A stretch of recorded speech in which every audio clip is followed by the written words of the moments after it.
Guys চলো আজকে তোমাদের মাছ চিনানো যাক। দেখো আজকে জামাই না আমি গেছিলাম বাজারে। বাজার থেকে কিছু মাছ আনছি।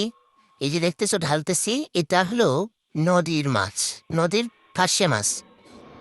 এটা যদিও খাইতে খুব মজা। এটাকে ভালো করে দেখে রেখো, তোমরা চিনে নেবা। এটাকে বলে ফাঁসে মাছ। আর এখন এই যে বের করতেছি, দেখো এগুলো লেদু লেদু মাছ, যদিও বেশি বড় না। তাই কত দাম বাজারে। এই দেখো এটা, এটা হলো চিংড়ি মাছ। কেউ বলে ইসা মাছ, কেউ বলে চিংড়ি মাছ। এটা খাইলে আবার চুলকায়।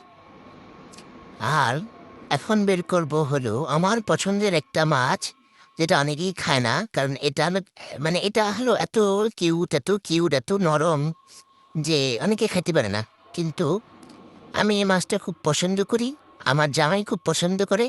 এই যে এটাকে বলে লইট্টা মাছ। এটা শুটকি খায় সবাই, কিন্তু কাঁচাটা সবাই খায় না। যদিও আমি কাঁচাটাও খাই, শুটকিও খাই। যেমন কাঁচাটাও মজা, শুটকিও মজা। আর এখন বের করব হলো, এটা হলো ভোলা মাছ। আচ্ছা, এটা ভোলা মাছ কেন? এটা খাইলে কি সবাই ভুলা যায়? আমি তো কিছু ভুলি না, এটার নাম ভোলা মাছ কেন?